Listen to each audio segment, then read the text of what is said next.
Hey there, welcome to the Movie Review Mom YouTube channel. I'm the mom and I do the movie reviews. And my goal is to give you the heads up on filmmaking quality and content so that you can decide whether or not you want to spend time or money or both sometimes watching a particular movie. So today, the film I'm reviewing is called Accidental Texan. This charming dramedy is now playing in theaters. It's rated PG-13. It's an hour and 44 minutes. And my overall movie review mom grade is an A minus. I thought it was adorable, but I'm getting ahead of myself. First, I'll give you an overview in a nutshell. Then I'll point out things I liked, things I didn't like. I'll offer tips for parents, themes worth talking about, funny lines, interesting lines, and we'll wrap it all up with some recommendations for some other films that are also sort of similar that you might really like. All right, so let's dive in. In a nutshell, the story is about a young Harvard student whose car breaks down somewhere in Texas. While he waits for his car to get fixed, he's taken under the wing of a nearby almost bankrupt oil driller who needs help outwitting a corrupt oil company to hit pay dirt before their dreams are both dashed. The film was directed by Mark Bristol. Writing credits go to Julie B. Denny, who also helped co-produce it with the director and two others. It's already been nominated for 3 awards and won 3 awards from various film festivals. So kudos to the team. While critics have been giving the film a thumbs down with very low Rotten Tomato scores, audiences are loving it and have rewarded it with a very high 96% thumbs up. And I enjoyed it too. So let me give you some quick tips for parents. It is somewhat family friendly, probably for older kids. There is some profanity. Guns are used. There is some alcohol, but younger kids might be bored because it's an adult talking movie type of thing. Some of the themes that are illustrated very well are finding your place in this world, helping others, relationships, fear, courage to go for your dreams, love and loss, pushing people away, hope, and second chances and taking the next step in your life.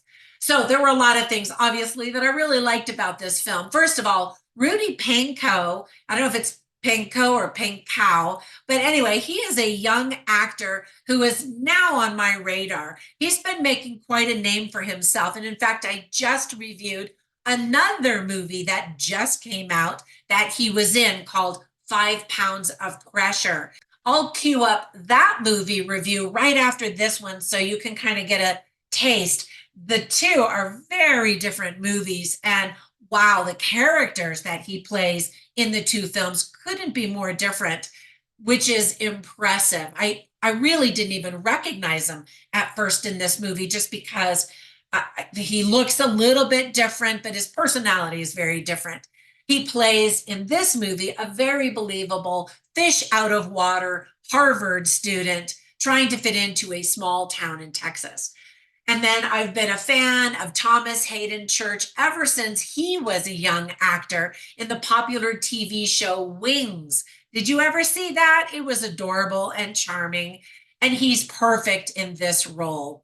Other highlights in the cast are Carrie-Anne Moss and Bruce Dern. And from what I've read, Bruce Dern was quite a hit on set. He was the patriarch for sure, and everybody just loved having him there. And it was just a nice touch seeing him in something again. So the story takes place, as I mentioned, in West Texas in a small town. You'll never look at a stack of pancakes in exactly the same way again after this movie. The original title of the movie was Chocolate Lizards, which is the name of the 1999 novel that the movie is adapted from. And in fact, when they premiered this, they called it Chocolate Lizards. And I think the name comes from they're kind of out in a deserty type of area. It's not lush and green. And then, of course, they're blowing oil out of the ground. That's the chocolate, I guess. And so during that movie premiere, they had all kinds of chocolate for all of the people who were attending. And I thought that was cute. And I also heard that everybody got a late start because Texans take their time moseying into the theater, And that's what we see in this movie is the definite Texas spirit. So we also get to see Eddie the cow, which was cute, and some other cows. I don't want to give any spoilers. We get to learn a little bit about drilling for oil and what hard, dirty work that can be.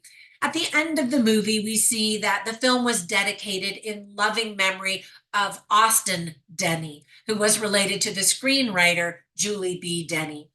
And then the whole movie ultimately just has a lot of heart and humanity. You'll walk out with a big, goofy smile on your face.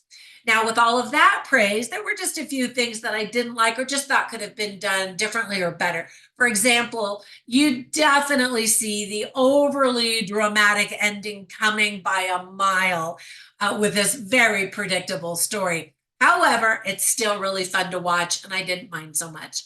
There are a lot of Texas cliches, and you might be either offended by them or get a kick out of them, depending on how you feel about Texas. The music that played during the opening credits seemed like an odd choice to me and set up expectations that were not actually met.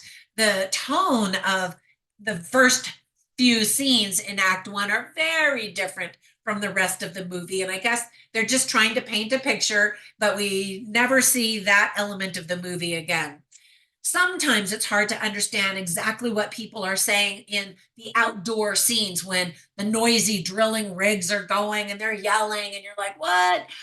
Now, whenever I watch movies, I always write down funny lines and interesting lines simply so I can share them with you so you can get a taste for the quality of dialogue and script writing. And I have all of them on my written review at moviereviewmom.com, so you can see them all there. I'll share a few of them with you right now. All right, so there's a little line where Thomas Hayden Church's character is trying to recruit Rudy Pankow's character.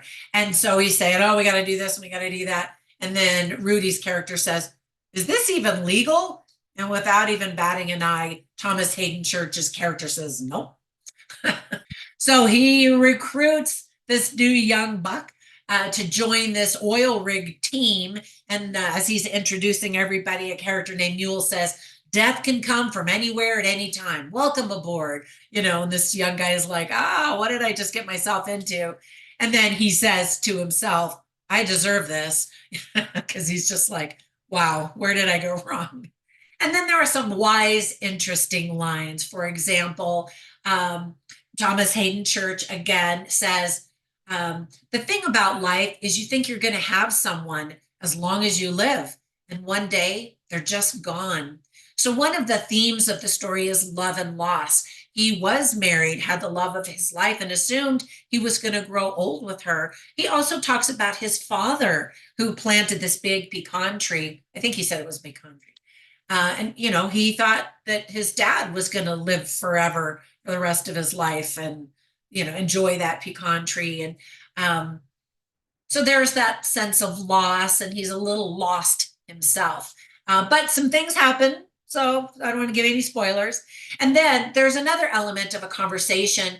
As the movie begins, we see this young Harvard student in the car driving somewhere, and he's talking to his dad and texting and talking.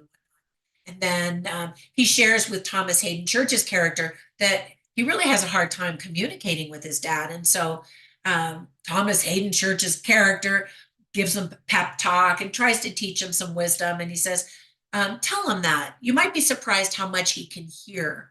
And I thought that that was really sweet. And then there were some other lines. But before we go, I'm going to give you recommendations for 3 movies that I instantly thought of as I was watching this movie. The first one is Sweet Home Alabama, just because you're in a small town in Alabama and you definitely get that flavor. It's a rom-com, and like this movie, The Accidental Texan, there's definitely some drama, but there's also some romantic elements involved in there as well. And I was trying to think of small town success types of movies. So that was the very first one that came to my mind for sure. Another one is 3 Billboards Outside Ebbington, Missouri. I love that small town movie. If I remember correctly, that one won Best Picture of the Year. Fantastic performances by that cast.